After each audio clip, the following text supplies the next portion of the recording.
चलिए आज के इस वीडियो में देख लेते हैं जो आप लोगों का आईआईटी एडवांस का टेस्ट नंबर 1 हुआ था उसके क्वेश्चंस के सॉल्यूशन जो जेई टेस्ट सीरीज के हिसाब से आप लोगों का जो टेस्ट हो रहा था वो टेस्ट नंबर 5 मतलब जो मेरे बैच के बच्चे थे उनका जेटीएस करके जीट करके नाम जो था। सिलेबस इसमें क्या क्या था तो वो आपके पास पूरा इक्विलिब्रियम था, केमिकल आयनिक और सॉलिबिलिटी प्रोडक्ट, साथ में एटॉमिक स्ट्रक्चर्स के टॉपिक थे, रिडॉक्स के भी क्वेश्चंस थे आपके पास। तो ये कुछ टॉपिक्स थे जिससे रिलेटेड क्वेश्चंस इसमें दिए गए थे। तो एक एक करके देखते हैं हम लोग क्वेश्चंस। पहला क्वेश्चन है, ए solution is prepared by mixing 0.01 mole each of carbonic acid, sodium bicarbonate, sodium carbonate and NaOH in 100 ml of water. तो सबका इतना इतना मोल ले लिया। अब देखिए ये जो दो लोग हैं सोडियम बाइकार्बोनेट और सोडियम कार्बोनेट, ये तो बफर होते हैं, आपस में रिएक्शन नहीं करते। अब ये एक अच्छा बेस है और ये एक वीक एसिड है। तो सबसे पहले जो ये वीक एसिड हैं और ये जो अच्छे बेस हैं वो आपस में रिएक्शन कर जाएंगे। तो फटाफट रिएक्शन कर जाएंगे, H2CO3 प्लस NaOH। ठीक है, तो रिएक्शन करके पहले ये क्योंकि वीक एसिड है तो सारा H प्लस नहीं देगा, पहले पहला H प्लस देगा। तो ये बनाएगा NaHCO3 सोडियम का बाइकार्बोनेट प्लस वाटर। ये कितना लेकर गए हैं 0.01, ये कितना है 0.01। ठीक है, तो दोनों कंज्यूम हो जाएंगे क्योंकि सेम सेम है। तो ये दोनों ही कंज्यूम हो जाएंगे पूरा का पूरा, ये फाइनली 0 0 हो जाएगा, ये बन जाएगा 0.01। क्योंकि मिक्सचर में पहले से सोडियम बाइकार्बोनेट था कितना 0.01, तो फिर फाइनली कितना हो गया अपने पास ये सब मिला के 0.02 हो गया ये फाइनली। तो अब ध्यान से देखिएगा तो फाइनली क्या है अपने पास मिक्सचर में, सोडियम बाइकार्बोनेट जो पहले से था और सोडियम कार्बोनेट जो कि पहले से ही पड़ा था। बस सोडियम बाइकार्बोनेट 0.01 मोल नहीं रह गया क्योंकि बाहर से भी वो जो एसिड बेस रिएक्शन किए तब भी बन गया। तो ये फाइनली हो गया 0.02 और ये पहले से था 0.01। ठीक है, तो अब ये एक बफर सोल्यूशन है, एसिडिक बफर मान सकते हैं जिसमें ये दूसरा H प्लस दे रहा होगा। तो आप लिख सकते हैं pH equals to second pK, क्योंकि ये दूसरे H प्लस से बफर बन रहा है तो pK2 जो कि है 10.32 प्लस एसिडिक बफर है तो प्लस लगा देते हैं, log of salt carbonate ion जो कि है 0.01 डिवाइड बाय बाइकार्बोनेट जो कि है 0.02। तो ये अल्टीमेटली बन जाएगा log 2 जिसकी वैल्यू उन्होंने बोला है 0.3 ले लेना, तो ये बन जाएगा 10.32 माइनस 0.3। तो सॉल्व कर लेंगे तो बन जाएगा 10.02। अप्रोक्सीमेट इंटीजर में देना हो तो आप 10 दे सकते हैं, इस पे नंबर आपको मिल जाता। ठीक है, जो सेकंड नंबर क्वेश्चन है अपने पास हमसे पूछ रहा है कि कितना मास जो Fe3O4 है उसको हम ऑक्सीडाइज कर सकते हैं by using 2 litre 0.2 molar acidified KMnO4। तो ऐसे क्वेश्चन से इक्विवेलेंट बेस पे आराम से हो जाते हैं। तो जो हमारे पास Fe3O4 है इसमें आयरन का ऑक्सीडाइज नंबर देखेंगे तो 8/3, और जो नॉर्मली आयरन है उनको ऑक्सीडाइज आप फेरिक तक कर सकते हैं। तो आप इसका वैलेंसी फैक्टर निकाल लीजिए, चेंज इन ऑक्सीडाइज नंबर तो 3 माइनस 8/3, ये हो गया change in oxidise number into number of atoms 3। तो जो इसका वैलेंसी फैक्टर निकल के आएगा वो बन जाएगा 1। अब लगा दीजिए, मान लेते हैं इसका मास है x ग्राम, तो मास अपॉन मोलर मास कर देंगे तो आपको मिल जाएगा मोल। तो लिखते हैं mass divided by molar mass, तो Fe3 वो बन जाएगा 56 इंटू 3, ऑक्सीजन 4 है तो वो बन जाएगा 16 इंटू 4, तो ये बन गया मोल, मोल ऑफ Fe3O4। तो मोल इंटू वैलेंसी फैक्टर ऐसा करके क्या मिल जाता है इक्विवेलेंस। ठीक है, दूसरी तरफ लिखेंगे उसका मोल तो वॉल्यूम इंटू कंसंट्रेशन, क्योंकि वॉल्यूम लीटर में दिया है तो अपने आप ये मोल बन जाएगा, मोल इंटू वैलेंसी फैक्टर। तो एसिडिफाइड KMnO4 का आप लोगों को याद होना चाहिए कि एसिडिक मीडियम में उसका वैलेंसी फैक्टर 5 होता है। तो जब हमने Fe3O4 के इक्विवेलेंट्स और KMnO4 के इक्विवेलेंट सेम कर दिए तो अब हम x की वैल्यू निकाल सकते हैं, बड़े आराम से मास बन जाएगा। सॉल्व करेंगे तो ये मास निकल के आएगा 464 ग्राम। ठीक है, तो इसका आंसर होना चाहिए था 464। थर्ड नंबर क्वेश्चन में हमसे बोल रहा है sum of oxidation number of central bromine atom in Br3O8। तो जो हमारे पास सेंट्रल एटम्स हैं उनके ऑक्सीडेशन नंबर के सम चाहिए।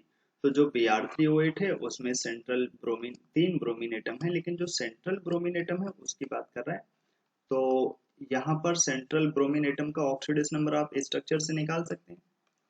तो ये रहा इनका स्ट्रक्चर, फेमस स्ट्रक्चर है, इनऑर्गेनिक में एनसीईआरटी में भी बने हैं रिडॉक्स में। तो सेंट्रल ब्रोमीन एटम यहाँ हो जाएगा 4 में। कार्बन सब ऑक्साइड में अगर आप देखेंगे तो यहाँ पर जो सेंट्रल ब्रोमीन एटम होगा उसका ऑक्सीडेशन नंबर होता है 0, और S3O6 2-, अगर आप ट्राईथायोनेट में देखेंगे तो ये ओलियम जैसा स्ट्रक्चर होता है, जहां पर जो सेंटर में सल्फर है वो ऑक्सीजन की जगह पर, जो ओलियम में ऑक्सीजन होते हैं सेंटर में, वहां पर सल्फर। इसका अगर आप ऑक्सीडेशन नंबर देखेंगे तो नेट में हो जाएगा 0।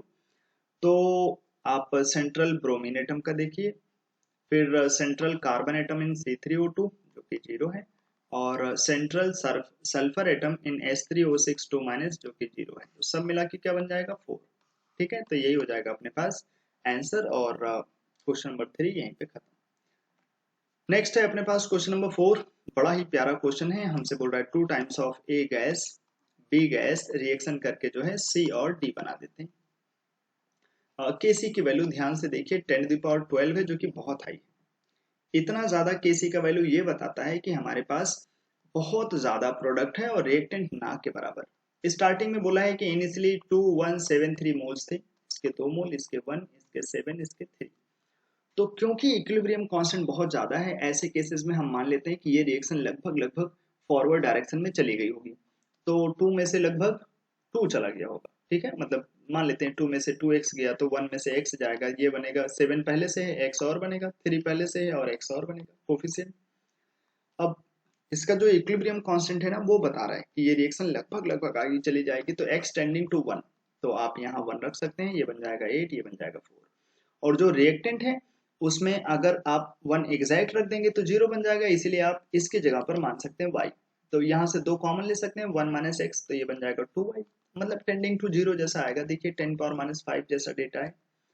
अब आप सॉल्व कर लीजिए यहाँ पर, तो लगा दीजिए, क्योंकि वॉल्यूम 1 लीटर है तो यही इनका बन जाएगा कंसंट्रेशन। तो 8 × 4 डिवाइडेड बाई 2y का square into Y equals to 10⁻12। तो यहाँ से आप अगर y सॉल्व करेंगे तो मिल जाएगा 2 × 10⁻⁴।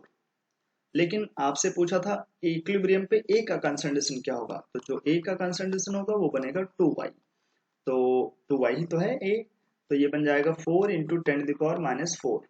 जिसको अगर आप लिखना चाहेंगे 10⁻⁵ में, तो ये बन जाएगा 40 × 10⁻⁵। तो जो x वो जानना चाहता है कि x की वैल्यू बता दीजिए, तो वो बन जाएगा 40। ये हो जाएगा 4 नंबर का आंसर।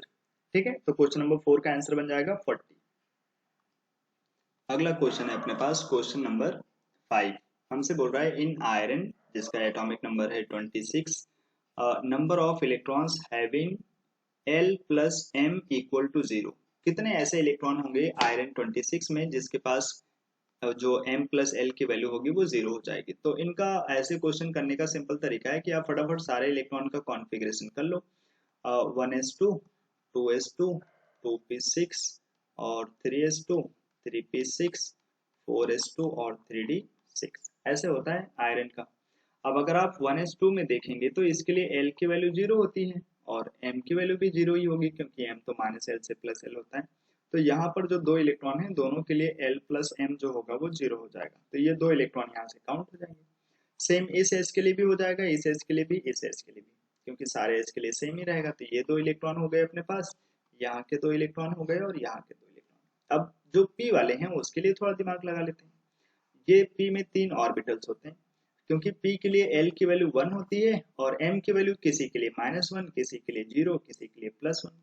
अब ध्यान से देखिए, किसी एक ऑर्बिटल के लिए तो -1 होगा ही। अब जिसके लिए -1 होगा M की वैल्यू, ये M लिखा है, उसके लिए जो M + L होगा वो तो 0 हो जाएगा, क्योंकि L की वैल्यू 1 और M की वैल्यू -1। तो यहाँ से भी 2 इलेक्ट्रॉन ऐसे मिल जाएंगे, आउट ऑफ 6 ओनली 2, क्योंकि किसी एक ऑर्बिटल के लिए ही तो M की वैल्यू -2 बनेगी। सेम यहाँ पर P वाला है तो यहाँ पर भी एक ऐसा ऑर्बिटल हो जाएगा जिसके लिए M की वैल्यू -1 और L की वैल्यू 1 रहेगा, तो नेट में मिला के 0 हो जाएगा। तो 2 इलेक्ट्रॉन यहाँ से भी आ जाएंगे। अब D के लिए बात करते हैं। अब ध्यान से देखिए तो ये मिला के कितने हो गए, 6 और 6 12 इलेक्ट्रॉन। अब हम 3D की बात करें तो 3D में हमारे पास सब मिला के 5 ऑर्बिटल्स होते हैं और यहाँ 6 इलेक्ट्रॉन है, तो सबको एक एक इलेक्ट्रॉन मिलेंगे और किसी एक में 2 इलेक्ट्रॉन होगा। अब L की वैल्यू जो D के लिए होती है वो कितनी, L की वैल्यू 2। अगर आप यहाँ M की वैल्यू देखेंगे तो -2 और -1, 0, +1 और +2। अब क्योंकि ये सारे ऑर्बिटल एक जैसे हैं नहीं, तो M की वैल्यू अगर आप -2 यहाँ के लिए बोलते हैं तब तो 2 इलेक्ट्रॉन हो जाएंगे, प्लस L जो L है वो है 2 और M है -2, तो सब मिला के 0। लेकिन अगर हम इसको -2 बोलेंगे तो ऐसे 2 इलेक्ट्रॉन मिल जाएंगे। लेकिन क्योंकि हमें पता होना चाहिए कि हम m की वैल्यू किसी भी एक ऑर्बिटल के लिए -2 बोल सकते हैं, तो जो अगर हमने कहीं किसी पहले इस ऑर्बिटल के लिए नहीं बोला m की वैल्यू -2, किसी बीच में किसी और दूसरे ऑर्बिटल के लिए बोला, तो वहां तो एक ही इलेक्ट्रॉन है, तो फिर वहां पर जो m प्लस एल होगा 0 तो होगा, लेकिन इलेक्ट्रॉन का नंबर 1 आएगा। इसलिए बोलेंगे देखो 12 इलेक्ट्रॉन तो फिक्स है, और हो सकता है कि अगर हमारे पास 3D में इस वाले ऑर्बिटल को m की वैल्यू 2 बोलें, तो यहाँ पर भी 2 इलेक्ट्रॉन मिल जाए, तो ये मिलाकर के 14 बन जाए। और ऐसा भी हो सकता है कि हम इस ऑर्बिटल के लिए बोलें जहां पर एक एक इलेक्ट्रॉन पड़े हुए हैं, तो वहां से अगर आप m की वैल्यू -2 बोलेंगे तो उनमें से एक ही इलेक्ट्रॉन मिल पाएगा, तो मिनिमम 13, तो मिनिमम 13 और मैक्सिमम 14, मतलब 13 भी हो सकता है, 14 भी हो सकता है आंसर। तो आप कुछ भी आंसर दे देते तो आपको इसमें इंटीजर टाइप में नंबर मिल जाता। 13 पे भी करेक्ट नंबर मिला है और 14 पे भी करेक्ट नंबर मिला है। ठीक है, तो ये हो गया क्वेश्चन नंबर 5। आगे देखेंगे क्वेश्चन नंबर 6। 6 नंबर में हमसे बोल रहा है, ध्यान से क्वेश्चन देखेंगे तो हमें थोड़ा सा समझ में आएगा कि ये हमसे क्या बोलना चाहता है। देखिए क्वेश्चन में हमसे बोल रहा है कि 1 mole of nitrogen gas is mixed with 2 moles of hydrogen gas in A 4 litre vessel. तो 1 मोल नाइट्रोजन गैस ले रखा है और 2 मोल हाइड्रोजन गैस ले रखा है, और बोल रहा है कि volume of container is 4 litre. ठीक है, अब 50% of nitrogen is converted to ammonia, तो 50% कन्वर्ट करा लेते हैं भाई। 1 मोल नाइट्रोजन का लेकर गए हो, 50% कंज्यूम कराओगे तो हाफ कंज्यूम हो जाएगा, तो यहाँ से कितना कंज्यूम होगा, ये 1 कंज्यूम होगा, तो ये 3, तो ये हाफ, तो ये 3/2 कंज्यूम हो जाएगा। और अमोनिया कितना बनेगा, हाफ कंज्यूम होने से डबल बनेगा उसका, मतलब 1 हो जाएगा। यही बन गया इक्विलिब्रियम। और वॉल्यूम 4 लीटर है, तो सबका कंसंट्रेशन बना दीजिए, तो कंसंट्रेशन लिख रहे हैं। ठीक है, पहले वाले में आप 1 माइनस हाफ करोगे तो क्या बचेगा, हाफ, और डिवाइडेड बाई वॉल्यूम, तो ये इसका कंसंट्रेशन बन जाएगा इक्विलिब्रियम पे 1/4, माफ करेंगे हाफ बचेगा, हाफ डिवाइडेड बाई 4 करोगे तो वो बन जाएगा 1/8। और हाइड्रोजन गैस का अगर आप देखेंगे तो 2 माइनस 3/2, इसे सॉल्व करेंगे तो ये बन जाएगा 1/2, और फिर से उसको 4 से डिवाइड करोगे तो ये भी बन जाएगा 1/8। अमोनिया के लिए देखेंगे तो उसका मोल क्योंकि इक्विलिब्रियम पे 1 है, वॉल्यूम 4 से डिवाइड कर देंगे तो कंसंट्रेशन बन जाएगा 1/4। ये बन गया इक्विलिब्रियम का कंसंट्रेशन। ठीक है, अब आप केसी निकाल लीजिए इस रिएक्शन के लिए।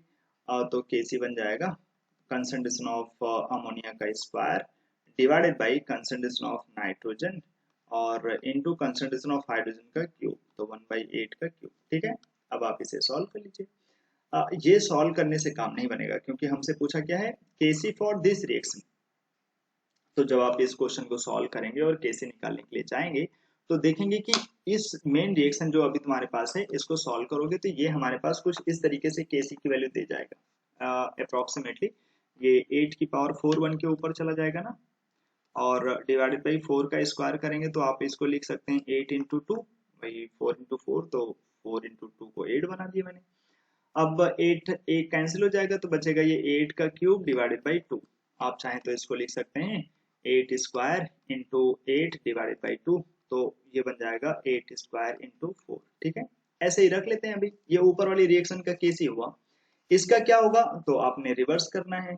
तो रिवर्स करेंगे तो हमें पता है कि जो इक्विलिब्रियम कांस्टेंट है वो इनवर्ट नीचे चले आएंगे, तो ये बन जाएगा, और हाफ से मल्टीप्लाई करोगे तो पावर में चला जाएगा रूट, तो इसका जो इक्विलिब्रियम कांस्टेंट होगा वो ये बन जाएगा।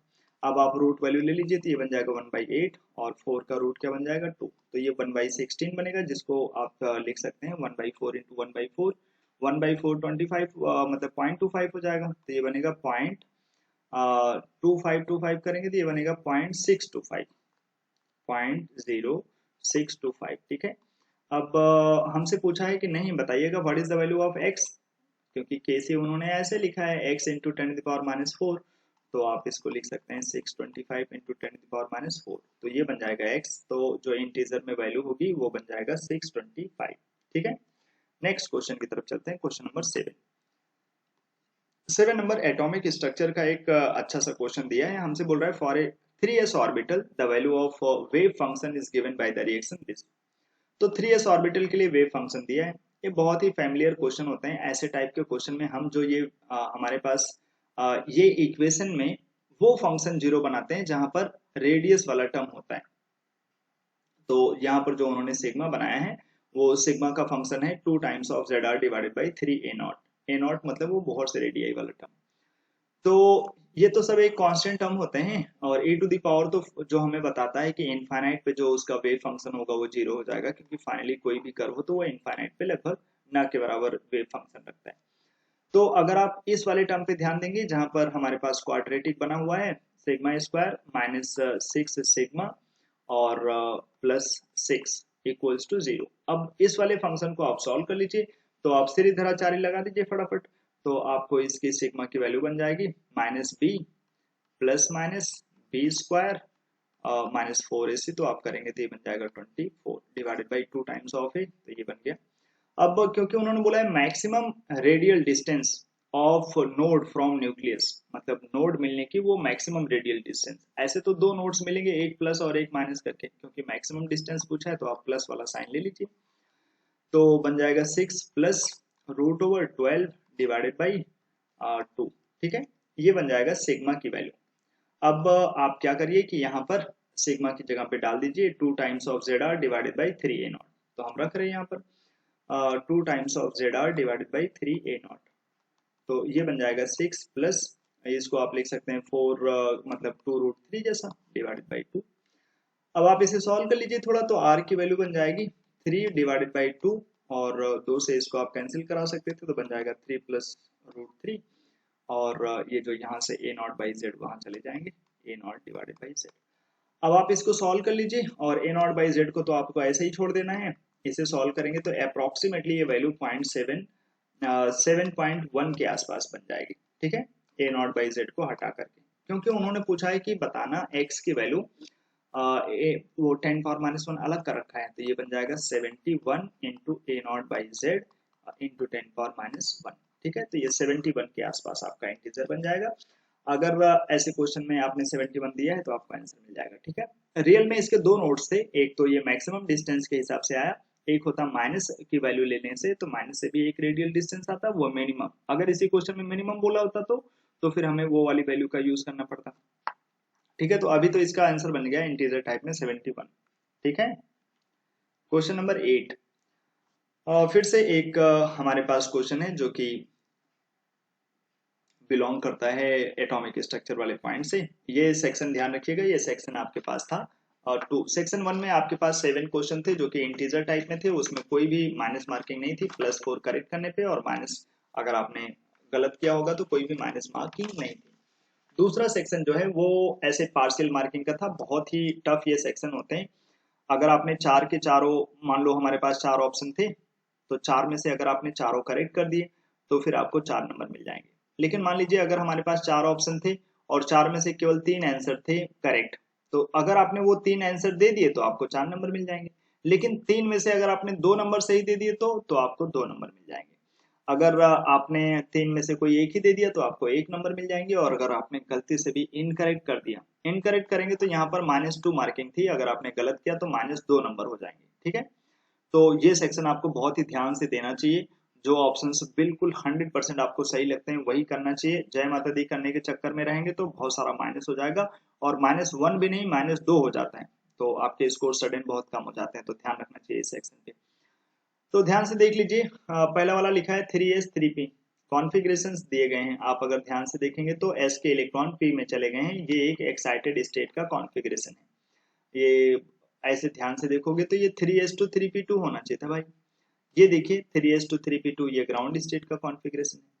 ये 4s2 3d4, ध्यान रखिएगा ये कॉन्फ़िगरेशन सही नहीं होता, मतलब आपने अगर सीखा होगा तो ये क्रोमियम का होना चाहिए था 4s2 3d4, लेकिन जो सही कॉन्फ़िगरेशन होता है वो तो ऐसा होता है 4s1 और 3d5 जैसा ना। अच्छा, तो अभी तो हम 5 नंबर पे आ जाते हैं, ये हमारे पास थर्ड हो गए। 4 नंबर का, 4 नंबर में जो हमारे पास ये, इसका 4 नंबर मिसिंग हो गया है, मैं इधर बना देता हूँ, इधर नहीं आया है। तो 4 नंबर में जो हमारे पास बना था वो ऐसे कि 4 ऐसे ही है अपने पास, तो ये रहा 4s1, और 3d आपके पास ये रहा, तो 3d आप देखेंगे तो यहाँ पर हाफ फील्ड बना रखा था। तो अब हम एक एक करके ऑप्शंस देखेंगे और वहां से रिलेट करेंगे। पहला बोल रहा है कि जो 5 नंबर है only violates Pauli's exclusion principal, तो 5 नंबर ये है। और यहाँ पर पॉलीज एक्सक्लूजन प्रिंसिपल तो वायलेट हो ही रहा है, साथ में वायलेशन हो रहा है कि इलेक्ट्रॉन जो है, या 4s में इलेक्ट्रॉन अभी एक और होना चाहिए था, तो ये आपका प्रिंसिपल का भी वायलेशन कर दिया। लोअर एनर्जी के ऑर्बिटल्स अभी कंप्लीटली फिल नहीं हुए और इलेक्ट्रॉन हायर एनर्जी में चले गए, तो ये एक गलत बात है। बोल रहा है कि ये only violates Pauli's exclusion principle, no, ये गलत बात है, ये तो साथ में आपका प्रिंसिपल को भी तो वायलेट कर रहा है। सेकेंड ऑप्शन है 4 number does not violate all the 3 rules of electronic configuration. अब 4 नंबर की बात देख लेते हैं, ये रहा 4 नंबर। तो क्या 4 नंबर वो तीनों की तीनों रूल्स को वायलेट नहीं करता, आपका principle exclusion, Pauli's exclusion principle और हुन्स रूल? तो बोलेंगे ये 4s1 3d5 करके लिखा है, ये 4 नंबर ये है भाई 4s1 3d5। तो ऐसे तो ठीक है, ये हुन्स रूल को वायलेट नहीं कर रहा है, पॉलीज एक्सक्लूजन प्रिंसिपल को वायलेट नहीं कर रहा है, लेकिन इसने आपा प्रिंसिपल को वायलेट कर दिया। आपा प्रिंसिपल को वायलेट कर दिया मतलब कि यहाँ पर जो 4s के इलेक्ट्रॉन थे वो तो 4s2 ऐसे होना चाहिए था ना, थर्ड जैसा, थर्ड वाला किसी भी रूल को वायलेट नहीं कर रहा है, लेकिन फिर भी वो सही नहीं होता क्योंकि उसकी एनर्जी थोड़ी ज्यादा होती है, और अगर वो D5 के केस में होते हैं तो ज्यादा स्टेबल हो जाते हैं। तो अभी तो हम बोलेंगे जो ये बोल रहा है ना 4 does not violets all the 3 rules of electronic configuration, तो रियल में ये बात जो है सारे के सारे रूल्स को तो वायलेट नहीं कर रहा है, तो हम ऐसा मान सकते हैं कि ये करेक्ट स्टेटमेंट है। करेक्ट मतलब ये आंसर नहीं होगा क्योंकि उन्होंने इनकरेक्ट पूछा था। 4 number does not violate all the 3 rules of electronic configuration, तो सारे रूल को तो वायलेट नहीं कर रहा ना, केवल किस रूल को फॉलो वायलेट कर रहा था, ये आप प्रिंसिपल को, पॉलिस और हुन्स रूल को फॉलो कर रहा था ये। चलिए तो अभी के लिए मैं इसको करेक्ट मान लेता हूँ, करेक्ट मतलब ये आंसर फिर नहीं होगा, करेक्ट ऑप्शन है। सी वाले में देखेंगे तो बोल रहा है स्टेबिलिटी का ऑर्डर 2 1 4 3। भैया पहले 1 2 में देख लो और फिर 4 3 में देख लेंगे। तो देखिए ध्यान से 2 1 4 3, अगर आप 1 2 में देखेंगे तो कौन सा ज्यादा स्टेबल, पहले तो आप देखिए 4s और 3d, आपने देखा है ना एनर्जी का order 1s 2s 2p 3s 3p और 4s 3d। इधर जैसे जैसे हम इस तरफ जाते हैं वैसे वैसे एनर्जी बढ़ती है, और जब एनर्जी बढ़ती है तो स्टेबिलिटी घट जाती है, इसीलिए जो ये 3s 3p 3s 3p है इनकी एनर्जी थोड़ी कम है, ये ज्यादा स्टेबल ऑर्बिटल है। अब इन दोनों में कौन ज्यादा स्टेबल है, तो फिर से वो एक्साइटेड स्टेट है या ग्राउंड स्टेट, तो ग्राउंड स्टेट वाले ज्यादा स्टेबल होंगे, इसलिए सेकंड की स्टेबिलिटी ज्यादा होगी एज कम्पेयर टू फर्स्ट। अच्छा ऐसे तुम्हें लग रहा होगा ये तो हाफ फील्ड है तो ये ज्यादा स्टेबल होगा, नहीं भैया, क्योंकि अगर ये ज्यादा स्टेबल होता तो फिर तुम कार्बन की फैमिली वालों का कॉन्फ़िगरेशन ऐसे थोड़ी ना बोलते S2P2, उसको तो आप ऐसे ही लिखते फिर S1 3P3 जैसा, लेकिन ऐसा नहीं होता क्योंकि ये लेस स्टेबल कॉन्फ़िगरेशन में है। ठीक है, अब तो ये तो हो गया 2 और 1 में, 1 2 ज्यादा स्टेबल 1 कम स्टेबल। अब 3 और 4 में देखते हैं, अब 3 और 4 में देखने में प्यारा लगेगा ये 4 नंबर, तो वो सही भी है क्योंकि वही ज्यादा स्टेबल होता है। आपको याद होना चाहिए इसका क्रोमियम वाला केस, क्रोमियम में तो 4s1 3d5 ही करेक्ट है, तो 4 नंबर ज्यादा स्टेबल होता है, हाफ वर्ल्ड कॉन्फ़िगरेशन और एक्सचेंज एनर्जी की वजह से ये अपनी स्टेबिलिटी अल्टीमेटली बढ़ा लेते हैं। और थर्ड नंबर उतने ज्यादा स्टेबल नहीं है, थर्ड नंबर लीस्ट स्टेबल, देखने में ये सब सही है, इसने किसी भी रूल को वायलेट नहीं किया है, लेकिन फिर भी ये कम स्टेबल है क्योंकि इसके इलेक्ट्रॉन अगर आगे जाते हैं तो वो एक्सचेंज एनर्जी से ज्यादा स्टेबल हो जाते हैं अल्टीमेटली। ठीक है, तो ये करेक्ट ऑर्डर होना चाहिए था 2 1 4 3, और किस्मत से वही दे रखा है 2 1 4 3, तो ये करेक्ट ऑर्डर है। करेक्ट ऑर्डर है मतलब ये आंसर नहीं होगा क्योंकि ये करेक्ट ऑर्डर है, करेक्ट। 4 नंबर में देखोगे तो बोल रहा है if 6 represents A, then A2 plus when kept near a magnet act as diamagnetic substance। बोल रहा है ये जो 6 नंबर है ना, मान लो ये A का कॉन्फ़िगरेशन है, तो अगर हम A2 प्लस लिखेंगे तो ये डायमैग्नेटिक हो जाएगा। अरे भैया गलत बात है, क्योंकि जब आप 2 प्लस लिखेंगे तो पहले इलेक्ट्रॉन कहाँ से निकलेगा, 4s से, तब तो 2 अनपेयर्ड रहेगा ना, 2 अनपेयर्ड रहेगा तो पैरामैग्नेटिक होगा, जबकि वो आपको बोलना चाहता है कि 3D से निकल जाएगा, जबकि 3D से इलेक्ट्रॉन नहीं, इलेक्ट्रॉन निकलते कैसे हैं, न्यूक्लियस के डिस्टेंस के हिसाब से, तो 4s दूर है 3D पास में है, तो पहले 4s से निकलेगा, तो 3D में तो 2 अनपेयर्ड रह जाएगा ना, तो पैरा होगा, मतलब ये इनकरेक्ट है तो ये आंसर में काउंट होगा, तो आंसर हो जाएगा A एंड D। ठीक है, चलिए क्वेश्चन नंबर 9 की तरफ चलते हैं। ये तो बहुत ही आसान था, बोल रहा है कि जो बेरिलियम की एनर्जी है फोर्थ ऑर्बिट में वो कहाँ कहाँ के इक्वल हो जाएगी, तो किसी भी ऑर्बिट में energy directly proportional to Z square by N square, तो बेरिलियम का जो जेड होता है वो 4, और फोर्थ ऑर्बिट में तो 4 का स्क्वायर, तो ये अल्टीमेटली तो 1 जैसा हो गया। तो आप देखिए Z square by N square 1 कहाँ होता है, हाइड्रोजन में भी ये बन जाएगा, हीलियम में भी बन जाएगा, लिथियम में भी 1 बन जाएगा, और सोडियम में मैं बता देता हूँ इसका एटॉमिक नंबर 11, तो इसका जेड की वैल्यू 11 हो गई, और 11th ऑर्बिट तो यहाँ पर एन की वैल्यू भी 11, तो आप 11 का स्क्वायर डिवाइड बाई 11 का स्क्वायर, तो इसके लिए भी तो 1 बन जाएगा, मतलब जो हाइड्रोजन की फर्स्ट ऑर्बिट में एनर्जी होगी, जो हीलियम की सेकेंड ऑर्बिट में होगी, जो लिथियम की थर्ड ऑर्बिट में होगी, और जो सोडियम +10 की 11th ऑर्बिट में होगी, वही एनर्जी रहेगी बेरिलियम 3+ की फोर्थ ऑर्बिट में। ठीक है, तो इसमें चारों आंसर होंगे, आपको चारों देना पड़ेगा, ABCD 9 नंबर का। 10 नंबर, अब हमसे जानना चाहता है कि ये इक्विलिब्रियम है, AgCl स्प्रिंगलिंग सॉल्युबल सॉल्ट होता है। अगर हम अमोनिया डाल दें तो इसकी सॉल्युबिलिटी बढ़ जाती है, क्योंकि अमोनिया Ag+ को कंज्यूम कर लेता है। तो ये सही स्टेटमेंट है। बोल रहा है solubility increase in solubility if NaCl या फिर सिल्वर नाइट्रेट इज एडेड। तो गलत बात है, ये कॉमन आयन की वजह से सॉल्युबिलिटी घटा देते हैं, तो it is a false statement. Decrease in solubility when KCN is added, no. जब हम KCN डालेंगे तो Ag+ Cn- के साथ कॉम्प्लेक्स बना लेगा, और कॉम्प्लेक्स बना लेगा भैया तो Ag+ कंज्यूम हो जाएगा, रिएक्शन फॉरवर्ड जाएगी, सॉल्युबिलिटी बढ़ जाएगा, जबकि यहाँ क्या बोल रहा है, डिक्रीज हो जाएगा, तो इस वजह से ये गलत स्टेटमेंट है। सेम जो थायोसल्फेट होते हैं, थायोसल्फेट भी ऐसे ही Ag+ के साथ कॉम्प्लेक्स बना लेते हैं, और क्योंकि वो कॉम्प्लेक्स बना लेते हैं तो Ag+ कंज्यूम होगा, रिएक्शन फॉरवर्ड जाएगी, और रिएक्शन फॉरवर्ड जाएगी तो फिर से AgCl की सॉल्युबिलिटी बढ़ जाएगी। तो जो करेक्ट स्टेटमेंट है वो है फर्स्ट एंड लास्ट, तो आंसर बन जाएगा A एंड D। 11 नंबर में दो हमारे पास सॉलिड हैं, वो डिसोसिएट कर रहे हैं, A- और अमोनिया गैस में, B- और अमोनिया गैस में। दोनों का इक्विलिब्रियम का प्रेशर दिया है। ठीक है, तो पहले में बोल रहा है पहले का जो इक्विलिब्रियम कांस्टेंट होगा वो 25 सेंटीमीटर स्क्वायर, और दूसरे में 144। तो आइए निकाल लेते हैं। क्योंकि वो सॉलिड है, डिसोसिएट कर रहे हैं, दोनों गैसेस का कोफिशिएंट 1 1 है, तो जितना गैस ये बनेगा उतना ही गैस वो बनेगा। तो अगर ये प्रेशर P देगा तो वो भी प्रेशर P देगा, और दोनों का प्रेशर मिला के कितना है 10, तो इंडिविजुअल प्रेशर कितना होगा 5 और 5। तो फिर Kp क्या बन जाएगा, अमोनिया का प्रेशर और A गैस का प्रेशर, तो 5 का स्क्वायर सही है। ऐसे यहाँ पर भी आप अगर इंडिविजुअल प्रेशर बनाएंगे तो 12 12 बन जाएगा, और 12 का स्क्वायर क्या होता है भाई 144, तो ये भी सही है। और ये वाला जो प्रेशर बोला है ना टोटल प्रेशर, तो आप वो बोल रहा है कि when both the solids decompose together, अगर दोनों एक साथ डिकम्पोज करेंगे ना, तो इनका जो टोटल प्रेशर आता है भाई, वो दो सॉलिड एक कंटेनर में एक साथ डिसोसिएट करें और उसमें से कोई एक गैस कॉमन हो, तो आप चाहें तो फटाफट ऐसे लिख सकते हैं 2 टाइम्स ऑफ रूट ओवर पहले का इक्विलिब्रियम कांस्टेंट प्लस दूसरे का इक्विलिब्रियम कांस्टेंट, ऐसे आ जाता है। ठीक है, तो ये ऐसे बन जाएगा 2 टाइम्स ऑफ टोटल प्रेशर की बात बोल रहे हैं, 2 टाइम्स ऑफ पहले का इक्विलिब्रियम कांस्टेंट क्या है 25, दूसरे का इक्विलिब्रियम कांस्टेंट क्या है 144, तो आप देखेंगे तो 169 बन जाएगा, जिसका रूट लेंगे तो वो 13 बन जाएगा, 13 का डबल क्या बन जाएगा 26।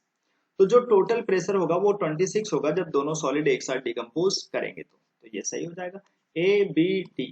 ठीक है, तो ए भी आंसर होगा, बी भी आंसर होगा, डी भी होगा। तो इस तरीके से हम लोगों ने 11 क्वेश्चन सॉल्व कर लिए, मतलब 50% पेपर हो गया सॉल्व। क्वेश्चन नंबर चलते हैं 12 की तरफ। x टाइम्स ऑफ x जा रहा है y टाइम्स ऑफ y और z टाइम्स ऑफ z में, ये रिएक्शन कराएगी। बड़ा इजी क्वेश्चन है, ये 30 बार प्रेशर देता है। 30 में से अगर ये जाएगा ax तो ये बनाएगा ay, ये बनाएगा az। अब उन्होंने बोला है जब इक्विलिब्रियम आया तो जो एक्स वाई जेड उनके प्रेशर दिए गए हैं, एक्स का प्रेशर कितना है इक्विलिब्रियम पे 20, मेरे हिसाब से कितना बचेगा 30 माइनस ए एक्स, तो ये 20 के बराबर कर लीजिए, तो ए एक्स की वैल्यू कितनी हो जाएगी 10। ऐसे ही ए वाई की वैल्यू उन्होंने क्वेश्चन में दे रखी है 5, और ए जेड की वैल्यू दे रखी है क्वेश्चन में 10। तो आप जब इनका रेशियो निकालेंगे तो ए तो कॉमन होगा, कैंसिल हो जाएगा, तो X is to Y is to Z जो कि कोफिशियंट है वहां के, वो बन जाएंगे 2:1:2। ठीक है, और उन्होंने बोला भी है कि जो बीच में वैल्यू है वो कितना है 1, और जो टर्मिनल पे वो क्या है m और n, तो m की वैल्यू कितनी हो गई 2 और n की वैल्यू भी क्या बन गई 2। ठीक है, m और n दोनों बन गए 2 2। अब एक एक स्टेटमेंट पढ़ लीजिए।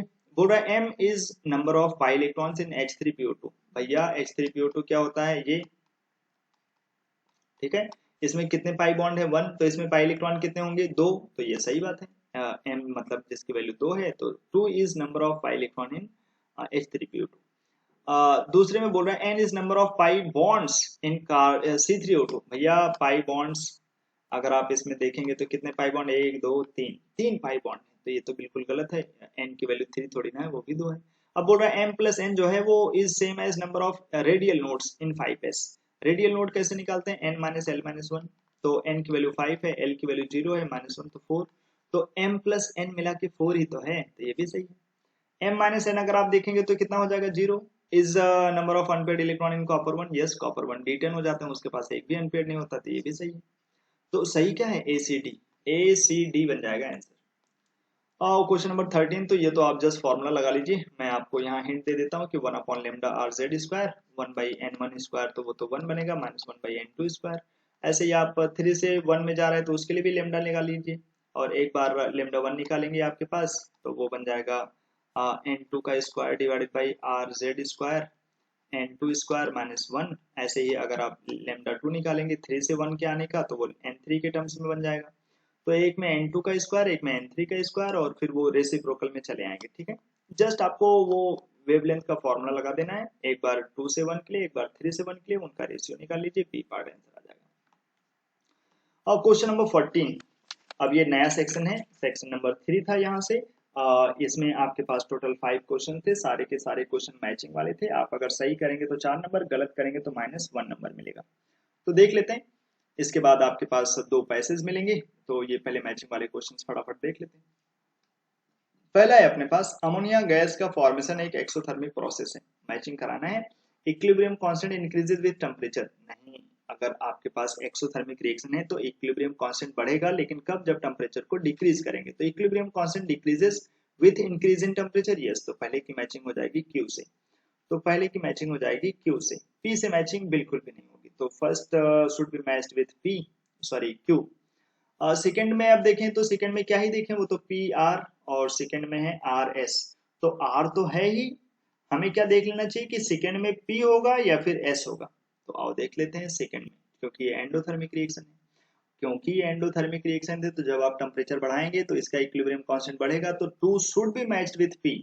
तो 2 में तो पी होना ही चाहिए, बस इतने से ही आंसर हो गया, ए पार्ट आंसर बन गया, और ज्यादा दिमाग लगाने की जरूरत ही नहीं। ठीक है, 15 नंबर में हमसे बोल रहा है ई एन जो है वो टोटल एनर्जी है, के एन जो है काइनेटिक एनर्जी, वी एन जो है पोटेंशियल एनर्जी। तो हमें तो पता होना चाहिए ये रिश्ता कि जो टोटल एनर्जी होता है वो हाफ ऑफ पोटेंशियल एनर्जी और equals to minus of kinetic energy. ठीक है, तो जब आप वी एन बोले तो पोटेंशियल एनर्जी और के एन बोले तो काइनेटिक एनर्जी, इनका जब आप रेशियो निकालेंगे तो आप देख लीजिए, आप चाहते हैं कि पहले पोटेंशियल एनर्जी हो और नीचे काइनेटिक एनर्जी, तो 2 उधर चला जाएगा तो -2 बन जाएगा ये।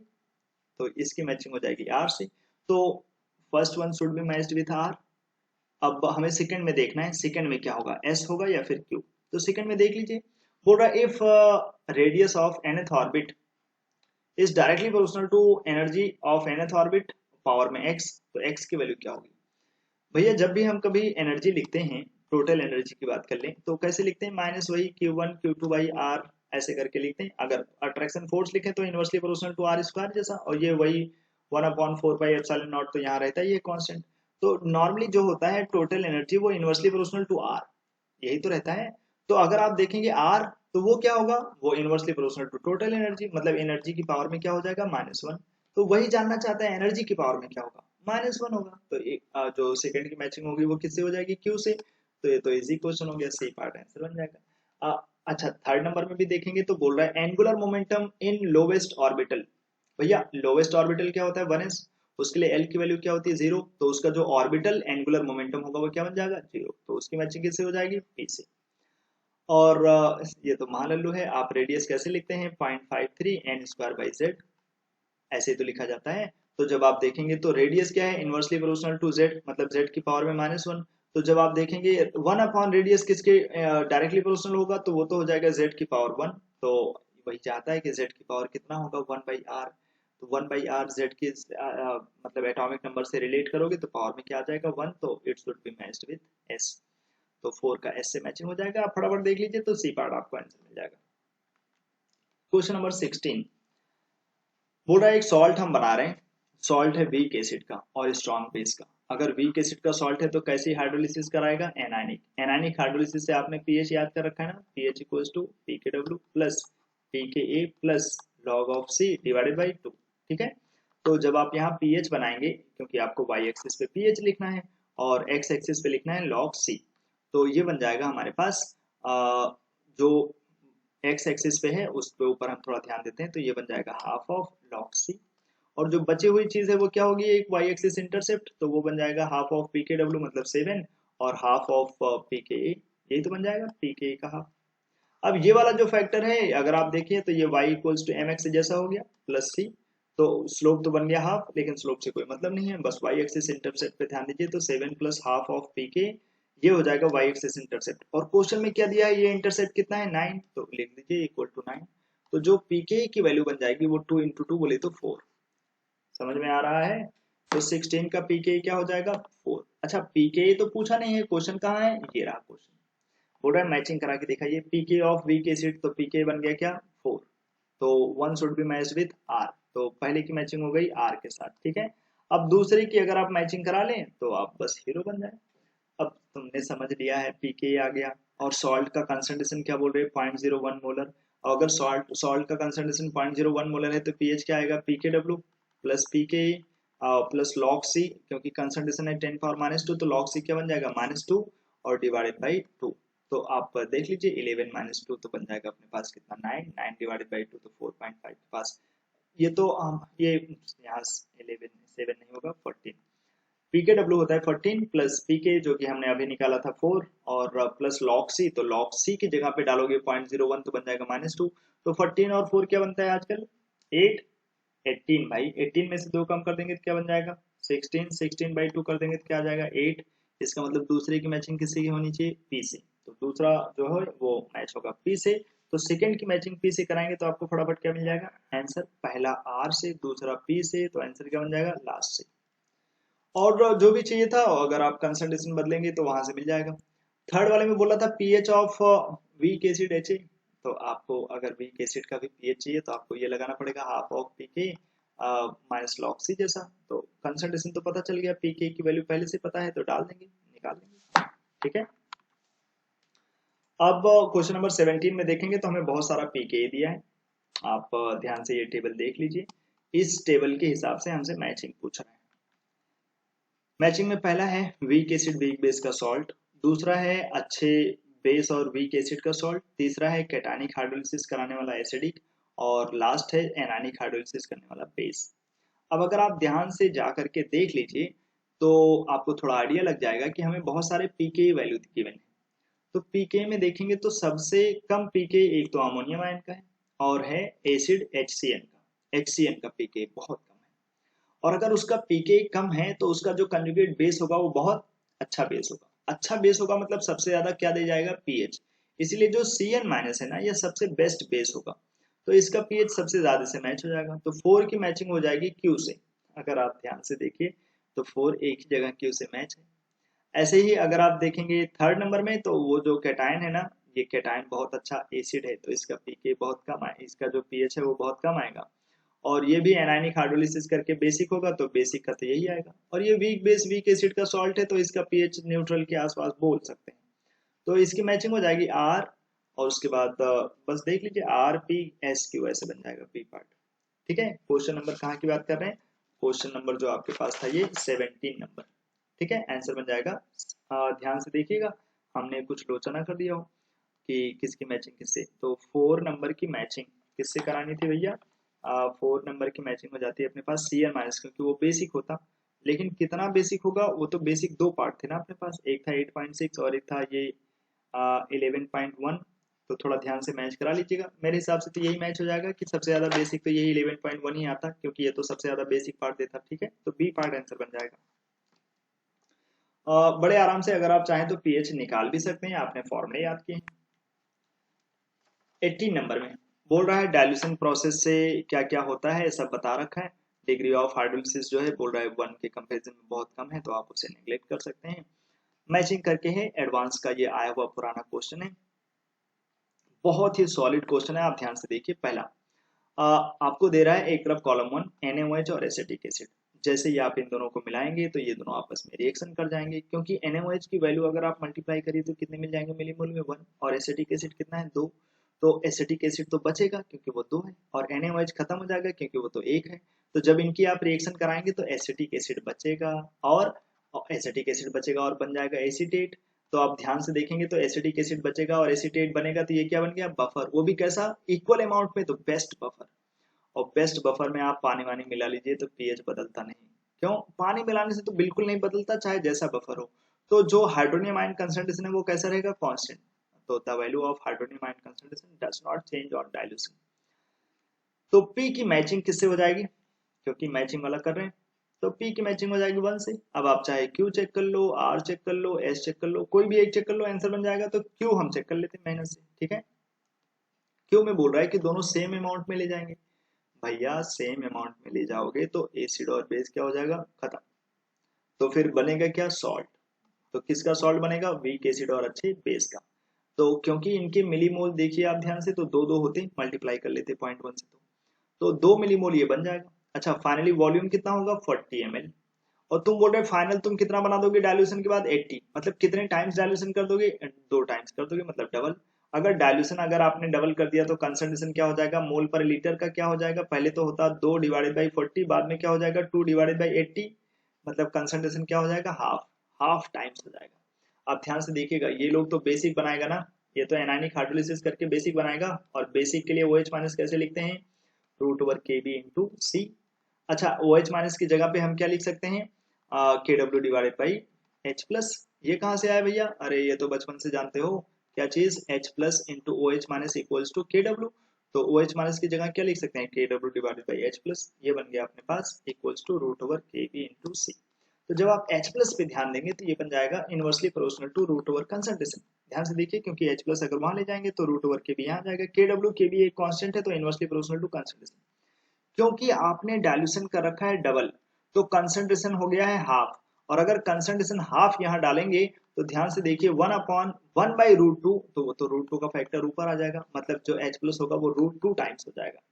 इसीलिए जो सेकंड वाला है, जब आपने 80 ml तक उसका डायल्यूशन करके वॉल्यूम बना लिया, तो इसका मतलब आपने डायल्यूशन कर दिया 2 टाइम्स, तो कंसंट्रेशन हो जाएगा हाफ, और अगर कंसंट्रेशन हो गया हाफ, तो जैसा हमारे पास रिश्ता बन के आया है वो बता रहा है H+ हो जाएगा √2 टाइम्स, और √2 टाइम्स तो केवल 5वें नंबर में है ना, तो क्यू की मैचिंग किससे हो जाएगी, 5वें नंबर से। ऐसे आप हर एक ऑप्शन में दिमाग लगा सकते हैं, लेकिन आंसर आपका आ गया, क्योंकि क्यू की 5 से एक ही ऑप्शन में तो है, तो आंसर बन गया लास्ट। Question number 19। देखिए 19 और 20 ये एक पैसेज वाले क्वेश्चन थे, जहां पर हमसे एक इक्वेशन दे रखी थी। बोल रहा था radial distribution function P R करके ये दिया जा रहा है 4z³ / a0 का क्यूब r का स्क्वायर e⁻²-2zr/a0। डरिए नहीं, ये सब डराने वाले क्वेश्चन देखने में लगते हैं, है नहीं। हमसे बोल रहा है प्रोबेबिलिटी इज मैक्सिमम, किसकी प्रोबेबिलिटी, फाइंडिंग ऑफ इलेक्ट्रॉन, उसी की देखते हैं। इन बेरिलियम 3+, बेरिलियम 3+ में इलेक्ट्रॉन के पाने की प्रोबेबिलिटी मैक्सिमम होगी कब, तो बोलेंगे भैया जहां बेरिलियम की रेडियस आ जाएगी, n की वैल्यू 1 पे देख लीजिए। भैया बेरिलियम में एक ही इलेक्ट्रॉन है तो वो ग्राउंड स्टेट में रहेंगे नॉर्मली, तो n की वैल्यू 1, और बेरिलियम के आप जो है, आप यही तो चाहते हो प्रोबेबिलिटी की मैक्सिमम की वैल्यू आ जाए, तो तब आएगी जब हम n की वैल्यू 1 डाल दें। बेरिलियम के लिए z कितना है भैया, बेरिलियम का एटॉमिक नंबर कौन नहीं जानता, z की वैल्यू कितनी, 4। तो आप चाहें तो बड़े आराम से ये देख सकते हैं कि आपके पास ये कब बेरिलियम 3+ में इसकी वैल्यू कब आएगी, मैक्सिमम, प्रोबेबिलिटी इज मैक्सिमम कब होगा। तो आप फटाफट यहाँ पर देख सकते हैं, n की वैल्यू यहाँ पर डाल दीजिए, z की वैल्यू आप डाल दीजिए। ये इतना देखने की भी जरूरत नहीं, आप उसकी रेडियस निकाल लीजिए। वो तो हमसे रेडियस जानना चाहता है ना, किस रेडियस पे ऐसा होगा। तो आप चाहें तो ये बोल सकते हैं कि बेरिलियम की रेडियस पे। बेरिलियम की रेडियस कैसे निकालोगे, वही 0.53, उसी को ही a0 लिख देते हैं, n²/z। तो किस n के लिए आप देखना चाहते हैं, तो फर्स्ट ऑर्बिट में नॉर्मली, तो फर्स्ट ऑर्बिट में डिवाइडेड बाई z, बेरिलियम का क्या है 4, तो ये a0/4, यही तो रेडियस है इसका। तो क्योंकि जब हम न्यूक्लियस से उसकी रेडियस के डिस्टेंस पे जाएंगे तो वहां पर इलेक्ट्रॉन मिलने का चांस ज्यादा है। अगर ये तो मैं ऐसे रफ में बता रहा, चाहो तो तुम इसको डिफरेंशिएशन कर लो और उसके बाद जीरो कर देना, जहां पर ये फंक्शन का डिफरेंशिएशन जीरो होगा वहीं पर प्रोबेबिलिटी ऑफ फाइंडिंग इलेक्ट्रॉन क्या हो जाएगा, मैक्सिमम। तो डिफरेंशिएशन करके भी आप कर सकते हैं। तो इसका वैसे आंसर बन जाएगा कितना, कि किस रेडियस पे ऐसा होगा, तो वो बनेगा a0/4, मतलब आंसर बी। अब हमसे 20 नंबर में चाहता है maximum probability of hydrogen atom under given condition is. तो जो हमारे पास इक्वेशन दी गई है प्रोबेबिलिटी रेडियल डिस्ट्रीब्यूशन फंक्शन, वो है अपने पास 4 z का cube divided by 4z³ a0 का cube into r² into e⁻²zr divided by a0। ठीक है, अब चाहता है कि maximum probability of hydrogen atom under given condition. भैया तो हाइड्रोजन एटम के लिए z कितना, 1। हाइड्रोजन एटम के लिए रेडियस की वैल्यू क्या डाल सकते हो, a0, क्योंकि हाइड्रोजन के इलेक्ट्रॉन मिलने का चांस नॉर्मली कहाँ है, फर्स्ट ऑर्बिट में। तो वहां पर फर्स्ट ऑर्बिट की रेडियस क्या हो जाएगी, n और z सब सेम हो जाएगा, तो 0.53 बचेगा, जिसकी जगह पर आप a0 लिख सकते हैं। तो आप जाके रख दीजिए यहाँ पर, तो 4 z की जगह 1 डाल दीजिए, नीचे a0 का cube into R square, R की जगह पे आप डाल दीजिए ए नॉट का square, E to the power minus Z की वैल्यू 1, आर की वैल्यू ए नॉट, तो ए नॉट कैंसिल हो जाएगा, पावर में -2, ये वाला फैक्टर कैंसिल हो जाएगा, तो आपके पास बचेगा 4 डिवाइडेड बाई ए नॉट ई का स्क्वायर। तो 4 डिवाइडेड बाई, ध्यान से देखिए, ये बन जाएगा 4 divided by a naught a to का पावर 2। तो ऐसा तो एक ही ऑप्शन है जहां पर e टू द पावर 2 लिखा है लास्ट, तो वही आंसर बन जाएगा। और क्वेश्चन नंबर 21, ध्यान से ये टेबल देख लीजिए।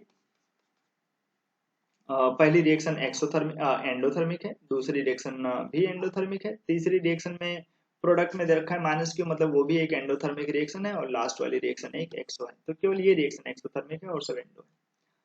अब हमें मैचिंग करानी है, तो आओ फटाफट देखते हैं। पहला बोल रहा है डायामैग्नेटिक नेचर की गैस चेंज होनी चाहिए पैरामैग्नेटिक में। तो आपको अगर थोड़ा सा पता हो कि N2O4 डायामैग्नेटिक होते हैं और जो NO2 होता है वो पैरामैग्नेटिक, ठीक है। तो डायामैग्नेटिक से पैरामैग्नेटिक में आप जा रहे हैं कहां पर, पहले वाले ऑप्शन। तो बस पहले वाले ऑप्शन के लिए आप सब देख लीजिए कि कैसे मैच होगा। तो हम बोलेंगे फर्स्ट, एक तो पहला हमने सिलेक्ट कर लिया, यहाँ पर डायामैग्नेटिक से पैरामैग्नेटिक में जा रहे हैं, और अभी हम कॉलम नंबर 2 को इग्नोर कर रहे हैं, लास्ट वाले कॉलम में जाते हैं कि आखिर ये रिएक्शन डायमैग्नेटिक से पैरामैग्नेटिक की तरफ जाएगी कब। वो क्योंकि वो हमसे ऑप्शन में बोला ही क्या है, diamagnetic nature of gas changes to paramagnetic. तो डायमैग्नेटिक नेचर की गैस पैरामैग्नेटिक में चेंज होगी कब, तो क्योंकि ये रिएक्शन कैसी है, एंडो। तो जब हम लो टेम्परेचर देंगे तो ये रिएक्शन फॉरवर्ड नहीं जाएगी, क्या करना पड़ेगा, हाई टेम्परेचर और लो प्रेशर, क्योंकि लो प्रेशर रखेंगे तो ज्यादा गैस की तरफ जाएगा और आगे ज्यादा गैस है। तो पहले के साथ जो फाइनल मैचिंग होगी वो आर में, ठीक है। तो आओ देखते हैं इतने से आंसर बनता है क्या। फर्स्ट का फाइनल मैचिंग में क्या आना चाहिए, फर्स्ट का फाइनल मैचिंग आर में आना चाहिए, और दोनों में दिया था इसलिए हम उसे देख ही नहीं रहे। और अगर देखना भी पड़ता तो क्या करते, केपी बनाते, केपी बनाना तो सीखा ही था। लास्ट वाले में देखो बोल रहा है hybridisation state of central atom changes when products are form. तो बोल रहा है जब प्रोडक्ट बनता है तो हाइब्रिडाइजेशन सेंट्रल एटम का बदल जाता है। तो ध्यान से देखेंगे तो ये बड़े आराम से यहाँ पर हो रहा है सेकेंड नंबर में, PCl5 में sp3d, और जैसे ही वो PCl3 में जाएगा तो 3 सिग्मा 1 पे sp3 हो जाएगा, तो हाइब्रिडाइजेशन चेंज हो रहा है यहाँ पर। तो सेकंड नंबर आप फटाफट पकड़ लीजिए, क्योंकि यहाँ हाइब्रिडाइजेशन बदल रही है। और क्योंकि ये रिएक्शन एंडोथर्मिक है तो इसके लिए भी वही होगा, एट हाई टेम्परेचर और लो प्रेशर ये रिएक्शन फॉरवर्ड जाएगी। तो इसमें भी आप फटाफट ऐसे देख सकते हैं कि सेकंड होना चाहिए और फाइनल मैचिंग आर के साथ होनी चाहिए, तो इसका भी आंसर क्या बन जाएगा 22 का। ध्यान से देखिएगा भैया, 22 का भी आंसर बन जाएगा सेम बी पार्ट। सेम भी मतलब 21 का डी था, 22 का बी पार्ट, ठीक है। तो इसी तरीके से हम लोगों ने सारे क्वेश्चंस देखे। अब टाइम हो गया है कि आप फटाफट जहां पर भी आपको डाउट हो कमेंट में आकर के बोल सकते हैं। और वो सभी बच्चे जो नीट का प्रिपरेशन कर रहे हैं और इस साल मतलब आने वाले 24 में उनका एग्जाम आने वाला है, तो वो चाहते हैं तो मेरे यहाँ से प्रैक्टिस पेपर्स ले सकते हैं चेक प्रेप करके। इसमें हर एक चैप्टर के आपके फिजिक्स केमिस्ट्री और बायोलॉजी के क्वेश्चंस मिलेंगे, फिजिक्स केमिस्ट्री के 50-50 और बायोलॉजी के 100 क्वेश्चंस। बहुत सारे सेट्स इसके प्रोवाइड किए जाएंगे। आप इसको अगर लेना चाहते हैं तो इस नंबर पे कांटेक्ट कर सकते हैं, सारी जानकारी ले सकते हैं। इस वीडियो में इतना रखते हैं, अगले वीडियो में फिर से मिलेंगे, तब तक के लिए टाटा बाय बाय।